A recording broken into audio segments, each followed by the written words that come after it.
shadow shall fall over the universe. Heavy metallation. Many seconds of spaceship porn, which is delaying the actual porn from the rest of the movie. Elon Musk. I don't care how slow this car goes or how much it rotates or if any of that even matters. This can't be the proper vehicle for entering Earth. I mean, at the very least, don't use a convertible. We make fun, but this is exactly how Fast and Furious 10 will end up when Dom partners with an alien and they steal 3 tons of spice from Angel Dominguez, the Costa Rican space warlord. Also, why does he open a parachute for his car after he lands? What the f*** did that even do? What did you bring me? Seriously, no hi dad or even a welcoming peck on the cheek? I guess I should say the sin, as always, is kids. You, movie, we just spent what felt like 15 minutes watching this motherfucker fall to Earth and you kill him as soon as he gets home? I am the sum of all evil. Jeff Bezos. My power infests all times, all galaxies. Now that I've murdered your father, let me introduce myself with an anthology about how evil I am. It will be a huge weight off my chest. There was clearly an argument between the director and the animator about how many drugs were too many drugs, so they ended up just taking all of them. I see someone took a look at the physical embodiment of evil, then decided, F it, I'm just gonna parallax that about 3 feet below the dirt. That'll learn it. It's a wonder anyone wants this green jewel at all if it instantly melts whoever comes in contact with it. Yeah. New York. Big deal. Scum center of the world. The Animated Files of Travis Bickle, Heavy Metal Edition. So wait, after the Lochnar melted that one dude, this scientist thought he could still collect it? And he was right. In the year 2031, we'll be reading newspapers written with a series of scribbles. If some of these cars, like that gray one, can fly, what are they doing on the ground stuck in f***ing traffic? If I had a flying car, I'd be all over the aerial functions, flipping off everyone down below on the road. I understand keeping the guns in here, but why keep a live f***ing grenade in the glove box to be carelessly tossed about? Run!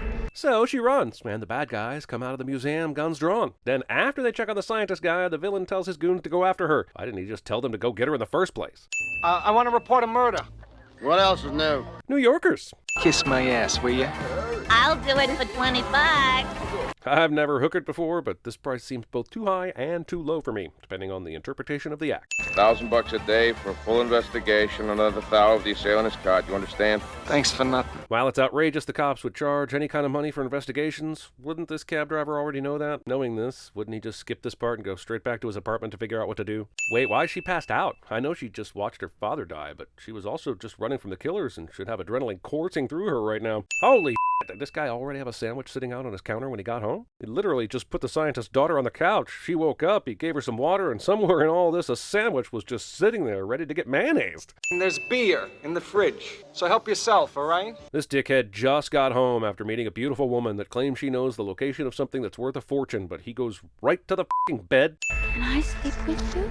Oh, so it's that kind of cartoon, is it? Well, no one gave me a sign that I can't masturbate to this, so my hands are tied. God damn it, my hands are tied. This is apparently a hardened NYC cabbie, but he doesn't check the back seat before getting into the car. I don't care if he does have a disintegration ray back there, it's standard safety protocol. Back in 1981, Jaws only had one sequel. Why did they think in 2031 it would go all the way to Jaws 7? In 1989, Back to the Future 2 thought Jaws would be in its 19th chapter by 2015, despite Jaws 4 being a huge bomb. The point is, it's important that Hollywood sit down and have a good long conversation about how to exaggerate the number of Jaws sequels.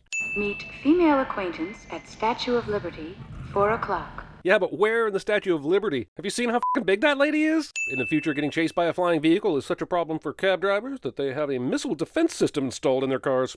Why is this guy shooting at Harry? Didn't his boss just ask him to lead them to the girl? This alien butthole is definitely getting written up when he gets back to the office. I don't care how many years into the future we are and how shitty New York City is, ain't no f***ing way these two are standing on the torch of the Statue of Liberty without at least a couple dozen tourists around. If this thing is that heavy, how the f*** did she get all the way up the stairs with it? You can have anything you want. Just stay with me. This seems a little too good to be true. Like, she really does seem to be using sex as a way to get something she wants. It's pretty lethal for a woman to do that. There should be a term for this kind of lady that does this in movies. Oh well, I'm sure the French will come up with a term for it. Enter at risk. Enter at risk. Does this sign mean to say enter at your own risk? This is some lazy shit right here. Briefcases with a screen that shows the exact amount of money inside it. This guy waited until the scientist's daughter left the area to see if the Lochnar was inside the container. Movie saves time and money by showing us stock footage of an average, everyday occurrence on the Brooklyn Bridge. I've made other plans. I'm taking it all. It tells you everything you need to know about the writer's concern with the agency of this female character when you realize she literally has no name. Harry kills this woman, and the heat ray thing turns her into an instant skeleton, only to think better of it and provide one more glimpse at her nude body before wiping her off the face of the earth. Weird that it didn't do that to the robber earlier. You've had your first lesson, young one. What was the lesson again? Sure, in this story, the Lochnar killed a couple of people and a bunch of space gangsters wanted it, but the real story was that the scientist's daughter sold it and was super greedy about keeping all the money. Now, maybe we're supposed to believe that the Lochnar made her greedy, sort of like the One Ring in Lord of the Rings. But I'm sorry, Mr. Lochnar, sir, you failed at storytelling if that was the point. We didn't get to see her character change from someone sweet to someone evil because you told the story from Harry Canyon's perspective, with the male gaze and everything. Wouldn't you tell that story from her perspective? The animators can still draw a big hairy red bush if they want. Also, is the Lochnar showing this girl movies of all the it stirred up, or is it just telling her stories? And how would it be sure she's paying attention? Have you tried to have a conversation with a teenager for more than 3 seconds? In some worlds, I'm worshipped as God. Don't you hate it when you're minding your own business, and then some piece of metal comes down from space and tells you that you're special, but then wastes time telling you a handful of stories about how amazing it is? I read in Faraday's Life of the Planets that smaller ones like this are supposed to burn up when they enter the atmosphere. Did that book also tell you it was okay to just pick up the meteorite with your bare hands? Also, every time someone discovers the Lochnar, they immediately get melted down into spare Dahmer parts. Why does the Lochnar murder people at all? Thought its whole point was to prey on human weakness and turn them into figurative monsters. What does it accomplish through the killing? Movie asks the question, do you want to see animated boobs and butts and casual animated penisery? And answers, hell yeah you do! We've got naked George Jetson posters at our house too. There was no way I was going to walk around this place with my dork hanging out. Who should we get to voice the living embodiment of the Adonis? Are you thinking who I'm thinking? John f***ing Candy, that's who. Den saves this woman, who's being sacrificed, by carrying her underwater through this ocean far away from the religious cult. But when Den was looking down at the ceremony earlier, all we saw was a pool surrounded by desert. Where is all this f***ing water coming from? I kept thinking I was going to run out of air, but my new body worked great. Too bad the woman I was saving was unconscious and couldn't possibly hold her breath for this long, but as long as I survived, she would too. I think that's how it works. Saved my life. This movie is a series of dudes saving a woman's life and getting rewarded with sex. There's only one problem.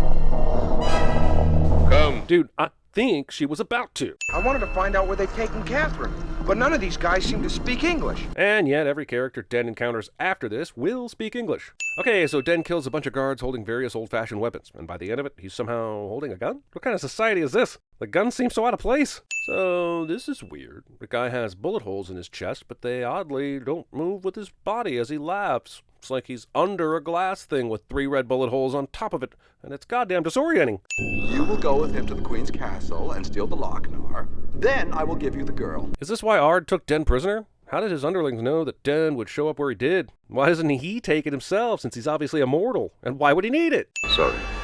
16 inches long. Movie builds up a creature that might make their adventure difficult, but all it does is sneak attack them and kills a character we haven't even been introduced to, much less care about, and that's all this movie does with that. Can you imagine when it's time to go to sleep and you start walking towards your chambers, but you have to walk up this unsightly stairway to get to it, and then a super long bridge? I understand building a queen's master bedroom with dramatic flair, but this almost feels like when they attach the Stone of Triumph to Homer in that Stonecutters episode of The Simpsons. Yes, that seems like typical queen behavior, checking the castle for prowlers with their boobs hanging out. Can I slit his throat, your majesty? She just said kill them. Do they have to get permission on the method?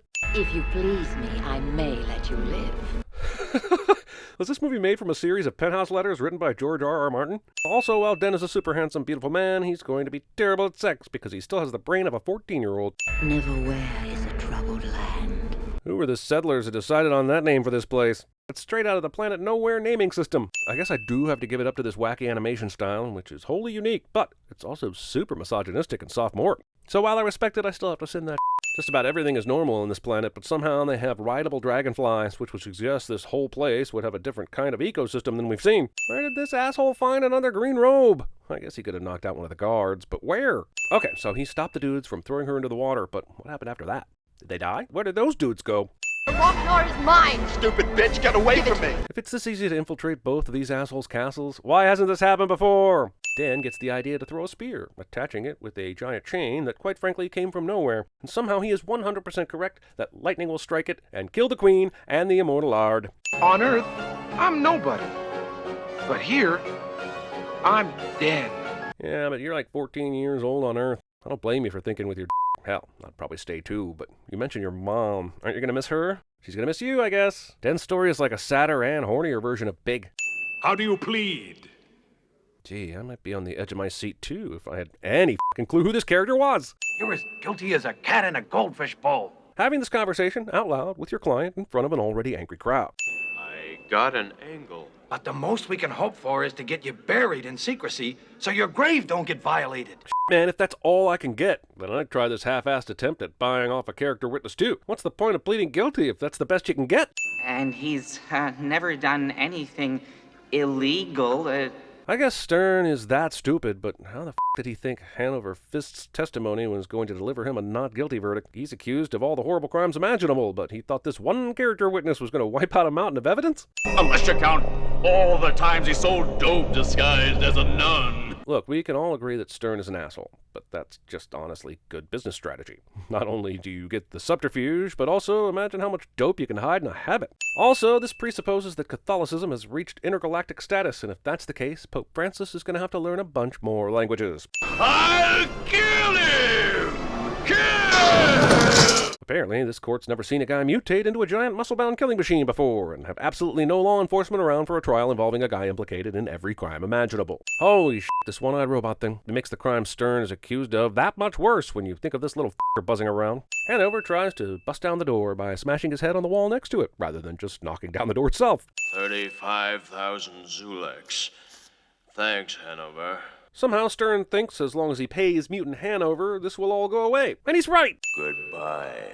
Oh wow, look at that. There's a trapdoor here with lever sitting right next to this no-exit place on the space station. That makes total sense, and you'd be an asshole to question it. Honestly, don't know why a plane like this would have a standing cockpit, but we get to see the movie kill someone, so mission accomplished. I believe this type of animation is called We're Rapidly Running Out of Money because we spent everything on PBR, Blow, and Lucky Strikes. I'm honestly wondering how everybody on this plane got shot individually, but they missed the pilots and the plane managed to fly okay after getting riddled with bullets and had huge holes ripped into it. Okay, so the Lochnar landed on this plane where everybody except 2 pilots got shot. Turned all the dead guys into zombies, and one of them kills the co-pilot. Pilot parachutes out of the plane onto this island full of other crashed planes and gets killed by zombies down there. And while I have no doubt a Lochnar can make that happen, the question I have is why? Every story so far has been about this glorified marble causing chaos, usually based on greed. This is just a zombie movie wrapped in a Twilight Zone. Dr. Anwar, 6 more mutants were sighted in Arizona this morning. Do you still say this has nothing to do with the green radiation from space? This feels like a more modern time, and they're talking about mutants, but we don't know if they're the same mutants as the one that attacked the pilot a minute ago. And none of this story gets resolved at all because this guy's about to get sucked up into a spaceship. The Lochnar isn't causing misery based on human weakness, it's just changing people into literal monsters. If the Lochnar's been here since the 1940s, why hasn't it won whatever it's trying to win yet? My constituents are turning green. Movie seriously tries to pass off a government official being concerned about his constituents. This Lochnar is pure evil. So how did this random stenographer not only get her hands on it, but in jewelry form? But I have to be at my parents' for dinner tonight. And my gynecologist appointment is on Wednesday. Why was it important for you to mention the gynecologist appointment? Is that a joke? You had a perfectly good one about having dinner with your parents tonight. Is this the writer's way of saying, ha ha ha, she's such a girl. I bet she has gynecologist appointments. So, no one's going to report this or mobilize a response to the giant ship stationed over the goddamn Pentagon?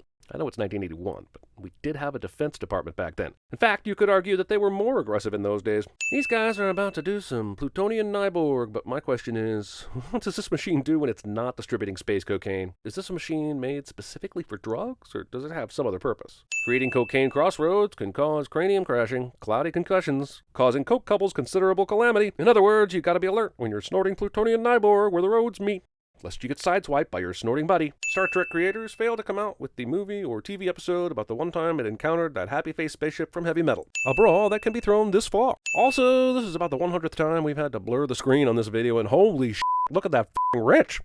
I've been programmed to be fully proficient in sexual activities. But why? And what exactly is attractive about you that would put you in that situation? I had the same question I did about Lando and L-337 from Solo, a Star Wars story. How the f***ing did she this robot? This exterior tour of the space station, which is scored to Sammy Hagar's Heavy Metal, has almost definitely prompted some film student son of a bitch to compare it to the Blue Danube sequence in 2001, A Space Odyssey. And because of that, dickwad, this gets a sinning. Good landing, man. My stories are almost over. Wait, what did the John Candy robot f***ing the Pentagon secretary and the 2 aliens snorting cocaine have to do with you?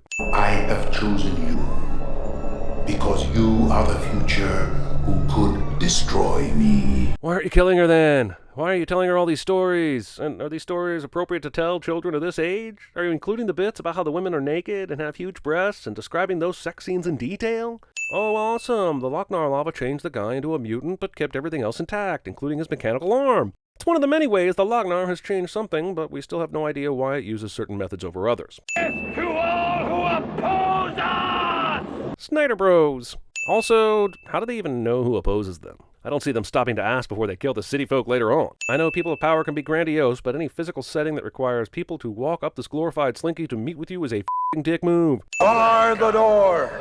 Man, why didn't you do that in the first f***ing place?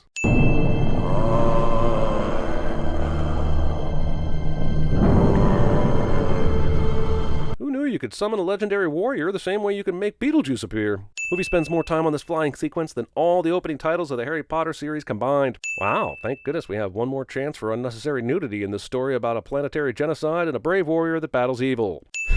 She swam over here just to find a new outfit to wear? Does it give her powers? You know, in the time it took for Tarna to swim across the thing and suit up, she probably could have saved a lot of people in the city. Movie inspires the next to last episode of Game of Thrones. Tarna picks up this medallion because the elder statesman was wearing it, but why does she think this is going to help her? This is the good guy. Why would the bad guys use this symbol or have these medallions? I can't play it, but I assure you the house band is playing a Devo song, and the fact that it's featured in a movie called Heavy Metal and set alongside Black Sabbath during this segment will never not be sinful to me. A Tarakian. Are you sure? Yes, Your Holiness. Why do movies think that showing bad guys being evil for no reason is something that we need? We already saw this guy conquer a whole city after he got infected with the Lochnar magma. Do we really need to see him nearly strangle his henchman for saying something like this? Why did they even give Tarna her clothes back? Is this the one sliver of humanity they have left? Wait, they haven't killed this bird yet? Why did they need to restrain it with 3 people when they have nets that can do the job? Is it so the bird can escape and help Tarna out later? I bet it's so the bird can escape and help Tarna out later. It's worth noting that the most action-heavy segment in this movie is also the one that's animated almost in slow motion. It's like Zack Snyder and John Woo got together after a round of heavy barbiturates and had an animation party. In this shot, Tarna is holding the reins on her bird, then when it gets shot, she's holding a sword. So where the f*** did she get that? They threw her clothes down to her, but not the sword. It's not like she could have kept it on the bird anywhere. I like how they're about to fight, and we see the Loch Sauron watching over them. The Battle of Helm's Deep is over. The battle for Middle-earth has just begun. Also, movie pretends that Tarna would have any trouble with this guy just because he has a rotary saw in his right hand. Wow, that bird recovered from a stab wound in its neck pretty quickly. I don't even see a scab. I'm gonna saw your neck to death, and after that, I'm gonna punch you good. Punching is what ends this, not the sawing. I honestly don't know why turning yourself into a ball of lightning is going to kill this massively powerful thing, but the movie thinks it does. So wait, did the Lochnar just tell a story from the future that ended up destroying it while it was telling it? I thought it was giving us its greatest hits album. Why would it tell a story that ends in its demise? Did something change the story that was in its head while it told it? I don't know. You'd think that the destruction of the embodiment of all evil would take out more than a house. And the spirit of time is transferred across the universe to a new defender. Ah, that makes sense. And a new Tarakian is born to protect the next. Does this mean the Lochnar was in multiple places at once, and it got killed while it told stories? That's the ultimate lesson, kids. Never tell stories. It can only end in your demise.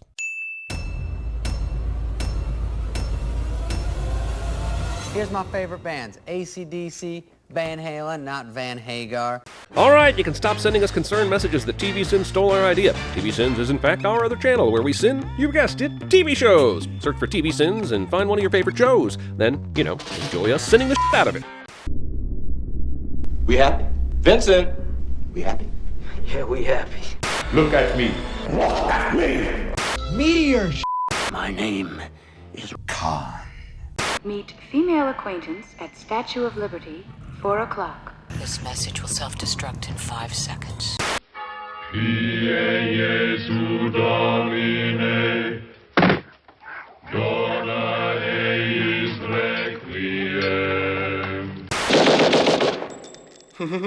Got me! Yes!